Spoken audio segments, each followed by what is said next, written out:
How are we doing today, Chris? I'm doing great, Dustin. How you doing today? I'm pretty excited. I'm excited for who we're getting ready to feature and the topic. Oh, But same here.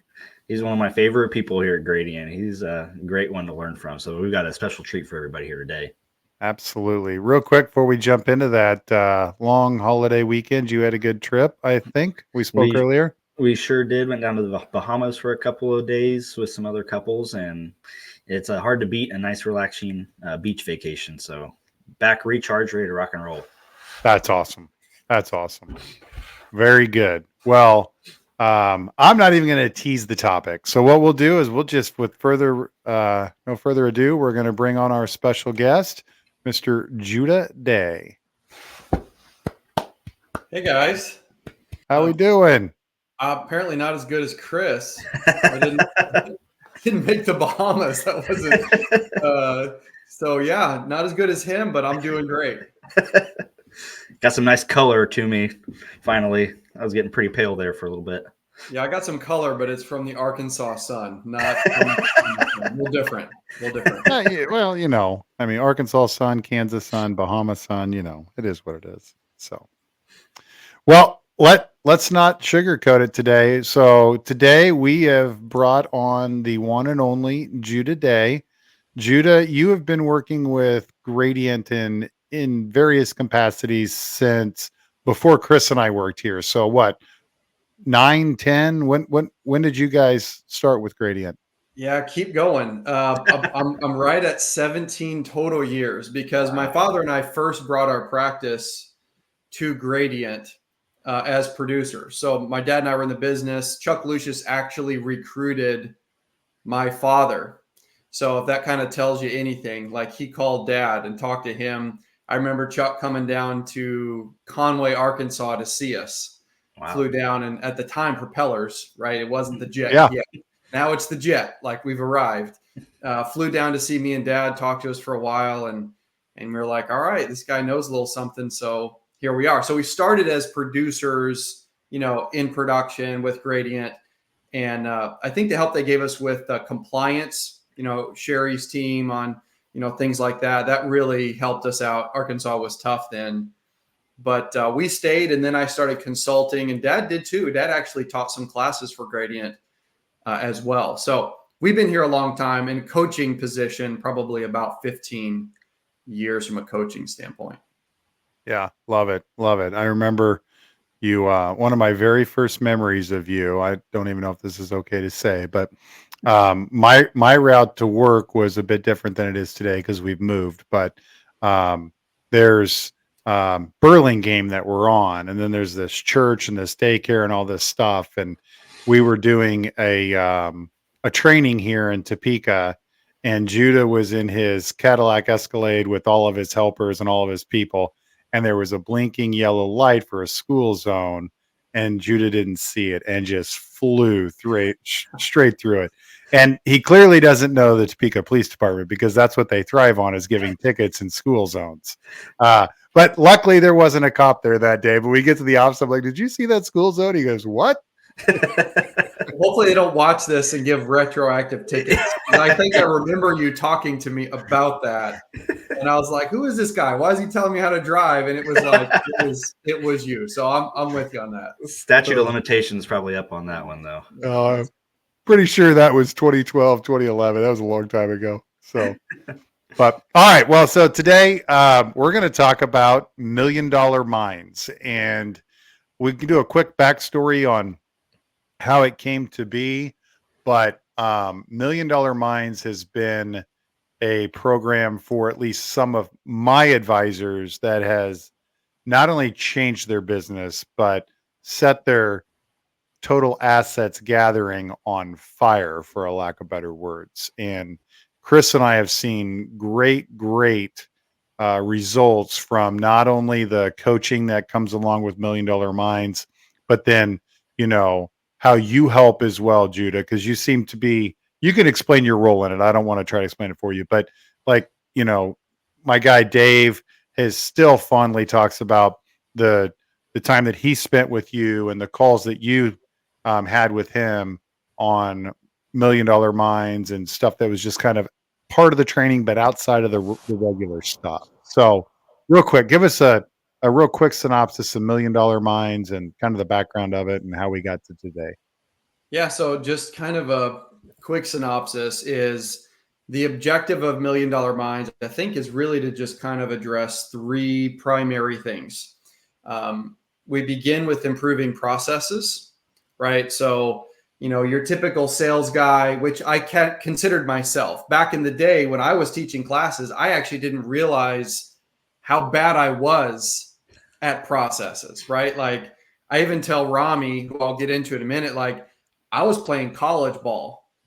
I thought I was in the pros, but it was really after I learned more about processes that it helped me, grow and scale. Now I help the advisors with the same thing. So processes, when you increase and improve your processes, then the goal is, okay, well, now production follows that. So if you increase your process, your efficiencies, your production follows an improved process. And then once you have the improved process, you increase production, the profit follows that, right? But profit's not always immediate, right? Because you have more marketing and you've got to improve the system. So profits definitely come. And I think we're seeing that now considerably now that Million Dollar Minds has been around long enough. Like it is amazing watching the profits of the advisors just go through the roof. So our goal is to accomplish kind of the 3 Ps. And it begins with the agent's mentality. It's called Million Dollar Minds for a reason. That's not a fake title. That's how we begin that event. And I think Rami is, unbelievable in that regard. I mean, he actually teaches at a college to graduates, getting graduate's degrees, how to improve their mentality when it comes to sales. So the ultimate objective is to accomplish what the agents want and need, and use the efficiencies to accomplish their goals and objectives, whatever that might be. Awesome. So let's just let's dig right in. Really on the 3 Ps. Let's talk about philosophy, right? So managing the employees, or the philosophy behind managing employees. Yeah, that's a tough one, man. Like dealing with and working through that process is, let's just be real. Like, let's set this standard. Most financial advisors are good at relationships. They're good at solving problems, understanding the markets, investments. But if you don't have employees, you're capped at how many people you can help. You can only help so many people, right? Like that's just the way it is. One human can do so much. So to help more people, also to increase production and over time the profits, you got to manage employees. Like you have to have people or you will be limited.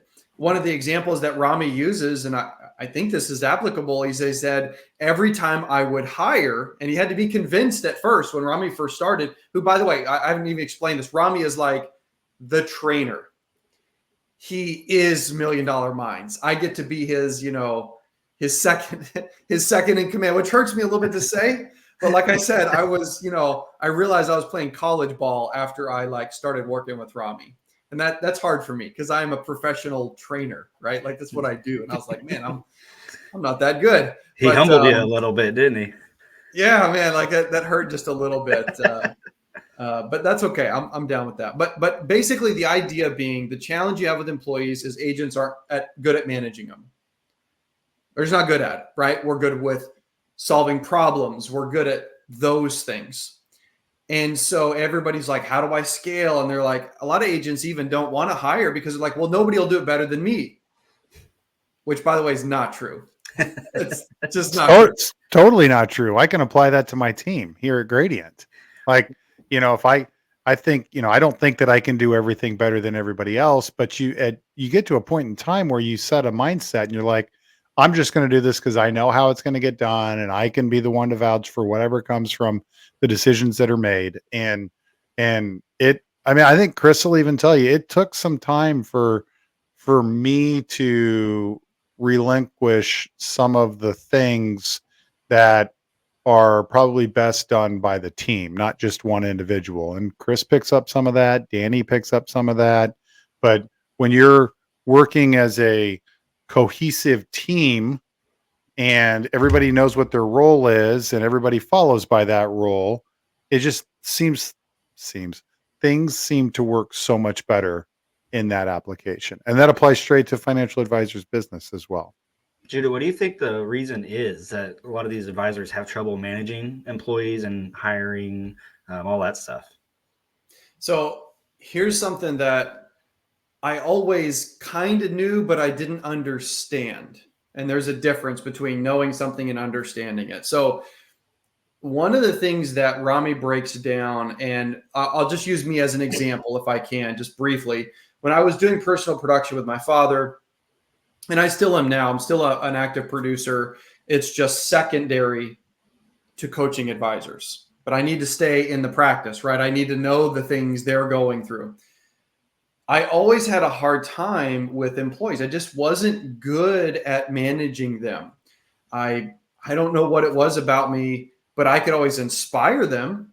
I could motivate them, but then like the day to day. So something I learned in $1 Million Minds that really helped me is there are leaders and there are managers, and they're not the same. And both have different natural qualities and abilities. So for example, a manager will inspect. They will look at the details of what an employee is doing. They will hold them accountable. They don't just give them a task and say, the world is great, go get them. They follow through. They inspect the activity. They manage the amount of phone calls. Like, that's a manager. Whereas a leader personality inspires, motivates, encourages. They lead and say, this way, guys. And so I didn't realize it, but I was trying to manage employees with a leadership mindset. And most advisors are leadership personalities. They're motivators, encouragers, let's go.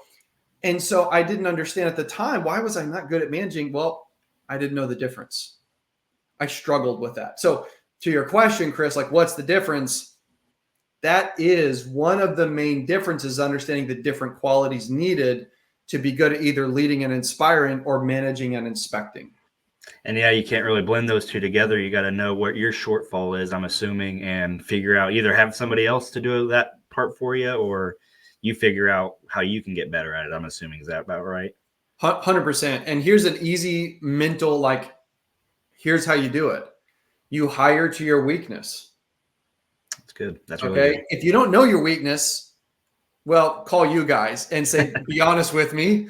Tell me what's my weakness, right? You know, it's hard to identify our own sometimes, but most of the agents, like if I do coaching, they're like, yeah, I'm really bad at, paperwork, or I'm bad at chasing money and following up, or whatever the case is.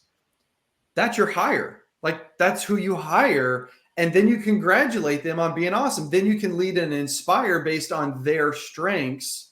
And that's how you improve and get yourself better, is hire your weakness, and everything else gets easier. Nice. That's awesome. So how did $1 Million Minds, I guess, help navigate that and just managing and develop that culture in the office?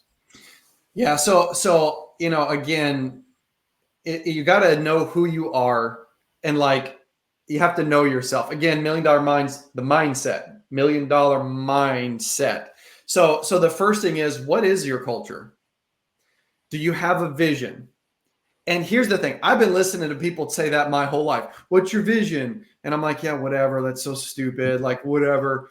I'm telling you, I didn't realize how much it affects your culture. If your team does not know your moral compass, your standards, the vision of the company, and what you're trying to really accomplish, and if you can't say, here's my vision, your family of employees doesn't know where to go. They don't know how to react to situations when you're not around. Therefore, you have to always be there. You can't have a good quality life outside of the office because your staff doesn't know what the objective is. They don't know what the vision is. Therefore, they can't work towards it. So having a vision, a real vision, this isn't pretend stuff. I also didn't know how important that was in a practice. Knowing your objective, your vision, knowing yourself and what you want to accomplish, then the team rallies behind that and your leadership qualities come to the fore. Your leadership qualities now are awesome, and you don't have to manage because the manager helps you accomplish those tasks. Like you said there, YouTube makes you where you aren't having to be in the office every day to be able to bring in revenue. So that's a good point. I didn't think about that. Yeah, lifestyle practice, right? If you have to do it all, if nobody's good enough but you, okay, well, it's just you then. Yeah. Even if you have the staff, but you won't trust them to do anything, either one, fire and hire new people, or number two, get over yourself. You're not the best at everything. No human is. And learning that. Where would Chuck Lucius be? Where would, all of the bigs of our industry be if they're like, no, only me, guys. Only I can do this. Right. Yep. 100%. So it is an amazing opportunity that I know my advisors have taken advantage of. And it's just like anything in this world. You have advisors that go to the in-person cohort and they show up every online meeting that we have. I think they're quarterly now, and they put as much into it as they're getting out. And I mean, what I'm saying is they put a lot into it to get a lot out of it. Then you have the individuals that show up, they think it's a great idea, but then they get back into their regular daily lives and they just don't change much or whatever.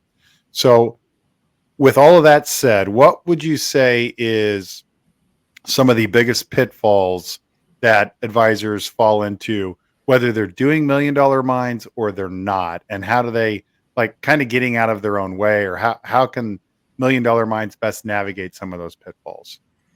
So I'll give you a couple. And, I work as a coach with Gradient, right? So I'm coaching advisors on a daily basis. The second I hang up here, I actually have scheduled coaching calls with advisors that are at various points in their practice, right? So I'm doing that. But common pitfalls that I see, like, these are real, I'm telling you, I'm experiencing them on a daily basis. Number one is not understanding that they need to get out of their own way. I would say that's number one. Now, what does that mean? They limit themselves, number one. So I got a guy I'm coaching. Let's just say I see it every day. He's $3 million a year, $4 or $5 million a year as a financial advisor. And he's been at that for years. He usually thinks, or she thinks, that's my cap. If they could identify, oh, wait, there is more, I can do more, I'm going to work towards it. All it is simply process, funnel in, funnel out. They would stop limiting themselves. So again, some of this sounds like philosophy. I've heard this stuff my whole life, like, oh, you limit yourself. That is so unbelievably real. We do it every day. We all put limits on ourselves. Okay. It's part of being us. So number one, get out of your own way. Stop putting limits on yourself, whether it's a better quality of life. Doesn't have to be production. Whether, you want to spend more time with your family and improve your production enough so that you can do that, so you can get the next hire. It doesn't matter. So a common pitfall is you limit your belief and understanding on what you can accomplish. Number two is they wait to hire when they're so full, like their plate runneth over, right? They are so full. I can't do anything anymore. I need to hire, guys. What can I do? You waited too long. The standard rule of thumb is hire when you're approximately at 80% capacity, because it takes time to train people and put them through the process and get them going. About at 80 to 90% of your capacity, because you got to train them on the processes and on their job. So if you're at full, you're going to hire. And I see over and over again, the new hire quits. They don't like it. Or the advisor's like, they're not doing their job. Okay, you're not inspecting them. You're not giving them the time that they need. They need processes. You don't hire them and say, go figure it out. If they could do that, they'd be you. That's not their job. That's Right. your job.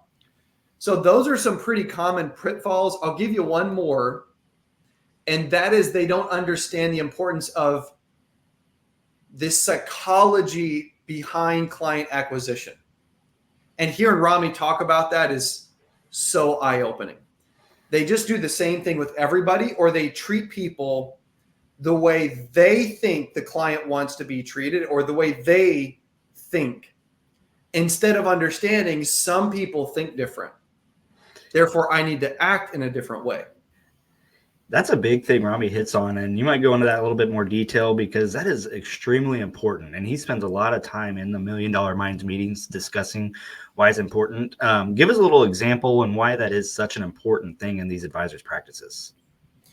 Yeah, and it is. It's huge. Like, again, it's going back to $1 Million Minds, right? Like adjusting the mindset and a lot of things. Let me do it with an illustration or an example of myself. I've been in personal production since I was technically 18 years old. Started with, Medicare, life insurance, branched into annuities, helped my dad. I was the rainmaker for the practice, got my 65, like now I'm in asset under management. And earlier on, I never understood why I struggled to close. And I hate the word close, but anyway, that's the term we're going to use here because everybody understands it. I struggled to understand why could I not get engineer style thinkers, right? The engineer guys or gals to do business with me. I didn't get it. And so I would turn them over to dad. So if I got the big thinkers, the big brains, right, I would give them to my dad. My dad was a natural engineer style person because that's the way he was.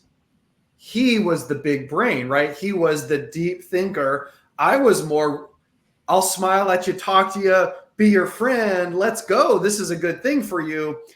So it wasn't really until I joined $1 Million Minds is that you have to meet people where they're at. So in order for me to close engineer style thinkers, why could he do that? He was that way. So he would treat them the way they actually wanted to be treated. I didn't know I had to change the way that I would address the consumer. I was treating people as like amiable complacent, where it's just be my friend, trust me because I'm a nice guy. This is a good thing for you. And I couldn't do it. Now that I've gone through $1 Million Minds, I understand in order for me, and I can do it now, I got the same closing ratio with all personalities now because I understand what they need, which is the engineer will make a decision when they have enough information to make the decision. You don't need to close them or push them. You give them the facts, they close themselves. Whereas a complacent, amiable personality, you can easily overwhelm them with too much facts. So your agents that are the opposite of me, they're the engineer thinkers on the details. Well, they can't close the people that need help making decisions because they give them so much details. They're like, I don't know, let me think about it. And now they're just overwhelmed and they don't even want to talk about it anymore. They don't return your phone call because they're just nice people and don't want to say no. That's the difference. That sounds like my wife when I ask her where we're eating dinner tonight. Exactly. Oh, good stuff. Good stuff. So, we scratched, kind of just the surface of $1 Million Minds and what the program is. I believe back when 2020, when things started to shut down and everything, Rami put together a video series, and that's what really sparked the $1 Million Minds training and the cohorts and the mastermind groups that would meet and so on and so forth. I believe I have, or Chris and I have, our first one going through the program, maybe two this time, going through the program a second time. And one of the first ones to do it is the second time. He is the one that I referenced before, Dave, that he just wants to soak it up again and see what he missed. And he's got one of his staff members that's going to be a part of it as well. And then we've got another guy down in Texas. I believe he's doing it again. And I think that his business has just gotten to a place where he is consistently doing a number to where he feels like now I can really expand on what that total assets gathered's been and move forward. So my point of saying all of that is I like to ramble on this thing is it $1 million mines, there are certain thresholds that we want people to fall into just to make sure that it's applicable to them. But it's for really all walks of life within financial advisors. I mean, somebody that's wanting to lifestyle engineer, somebody that's wanting to grow their business, somebody that wants to just have a better closing ratio. I mean, it covers so many bases for so many different individuals. It's kind of a no-brainer, can't miss. I need to do this type of event. And Judy, you can probably elaborate on this too. The marketers, me and Dustin, we can only teach these guys so much. The ultimate thing that a lot of them, or we see a lot of them want, is interaction with other top advisors out there and learning from some of the guys that are in the trenches every day. And so is that something you see a lot of feedback on as well? They want to hear from other top advisors. Yeah, I think that's important for them too, because unfortunately our industry is bombarded with, I get calls. I mean, I probably have 3 voicemails from the last 2 weeks of marketing organizations that are like trying to promise me something, right? They're trying to say something. So I'm inundated as an advisor with, oh, Judah, try this. This works. And try this. This works. We need to hear from the advisors in the trenches doing it, because I see them doing it. And I can tell if it's real or if it's fake. We can tell, like advisors know that's fluff, right? The good ones can for sure. Oh yeah. And so what's really nice about Rami is like not only has he built an unbelievable practice, he's at, I think I talked to him last week, he's at like 375 million in assets under management alone. Wow. And then he's got more than double that on the annuity side. So it's like, but here's what my favorite part, and I tell people this and they're like, oh my God, I can't even relate to that person. He built it from where you are today. He started at like 2 or 3 million in personal production. So this is not a pie in the sky person where he was given a practice or he just bought he started from scratch. He was slamming dinner seminars, on the phone doing calls, whatever it took, and he can relate. That makes him unique in this industry of somebody that is that big that can relate. And then you've got me helping on the side. Like, I'm pretty relatable to the guys doing this and gals doing it. Like, I am trying to minimize my production so that I can focus on coaching. So I'm in the trenches where everybody's at too. So you got 2 producers that are really doing it, that are helping advise. I think it's critical because it's just a different way to hear from them. And then you guys learn from it. And then you can kind of, in a good way, regurgitate what you're also learning, so that if I'm not available or Rami's not available, no problem. You guys have heard it. You've been through some of the training and coaching, which I think helps a lot as well. So back to the, so let's say we've got one of our FSPs that's watching today. They've already been to $1 million mines and they're like, whatever. I got a lot from it, or I didn't get much from it. Just like anything, Rami's a real life, experience in, I'm not even saying this correctly, but our $1 million mines, the first time he had it to the second time we've had it, is this our 4th or our 3rd or our 4th time around? I think we're stepping into cohort 5. 5 or 6. Okay. So time is going so fast.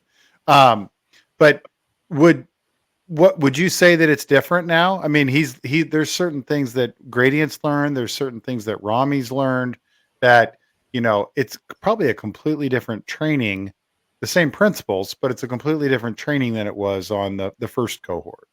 I think the way to think about it is this, Dustin, like, yes, we have changed the training to some degree. And I'd like to mention one specific thing after I finish this comment. So yes, we have updated, but it's not because how to build a successful practice has changed. I mean, that's not changed. That's the same. But it's me and Rami's understanding of how to help the advisors has improved because we're working with them closely. So, the steps to success are the same as they've always been, but we can relate to you guys in a different way.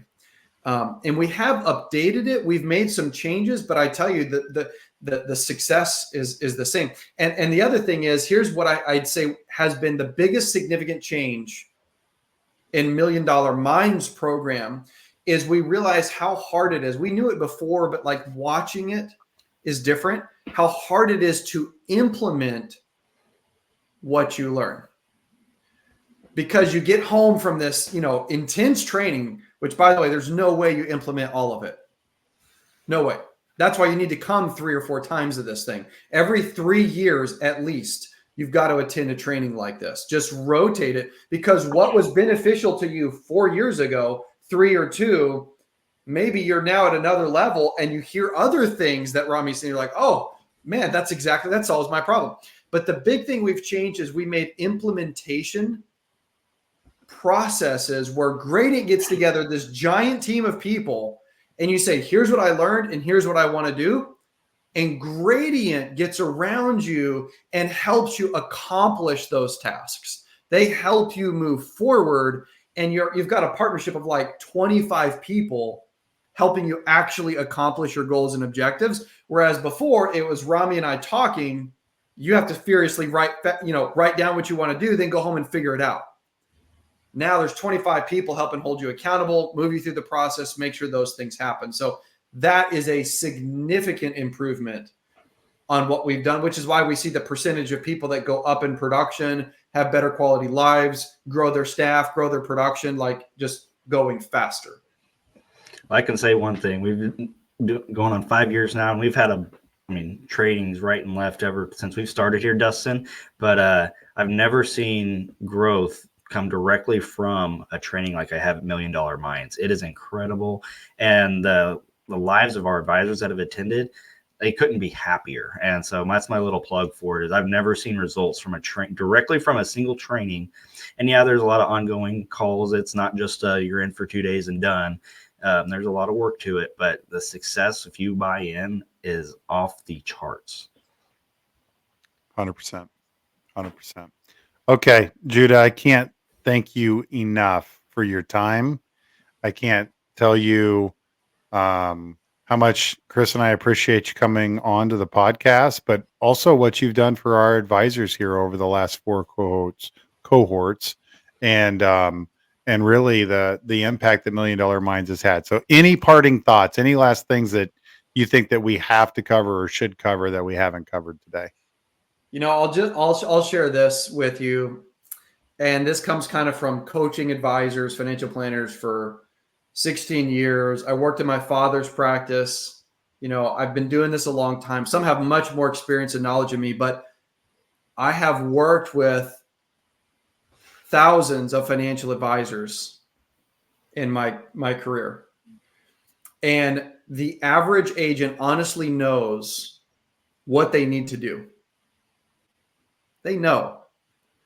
Increase activity, do more marketing, hire, have the office, build the brand. Like, we know the basics of what we need to do. But having somebody give you everything that you need and do it in this order and then hold you accountable, that's a big one. We're like independent out in this world, and other than like my wife, like nobody cares. Like, it's just me, right? Nobody cares. I mean, maybe my marketers, because it's a growing business together. Okay, fair enough. My marketers care, but we hold you accountable. And having somebody outside, I have no vested interest in whether these guys succeed or not necessarily. I don't benefit from their growth, but I know what they need, and they need help getting there. And that's cool. So admitting that, and then being willing to say, okay, let's go. I kind of know what I need to do, but I just need a little bit of backup. That's what they need. And that's what $1 Million Minds gives, is the backup and support that they need. So you know what you need to do, just do it. Like, that's what it boils down to. Stop negotiating with yourself. Stop letting your mind tell you different, and take the first step and continue the process. It sounds like every person come January 1 when they said, "I'm got a New Year's resolution of losing 20 pounds." Yeah, They got to go find that trainer, otherwise nobody else is going to care about them. that's right. Yeah. Well, the only thing I heard you say there, I'm kidding, but was just do it. Like kind of like Nike, but just do it. So, Judah, Thank you so much, Judah. I thank really you appreciate very, it. very much. This was extremely helpful. This was hopefully impactful for those that are on the fence about going to $1 Million Minds. And if you haven't attended, call Chris or myself and we'll get you squared away. If you have attended, we think you should consider doing it again. With that, have a wonderful day. The opinions herein may be from personal experience and may not necessarily be those of Gradient Financial Group, its employees, or affiliates. Any results, topics, or outcomes are for informational purposes only. Financial professional use only.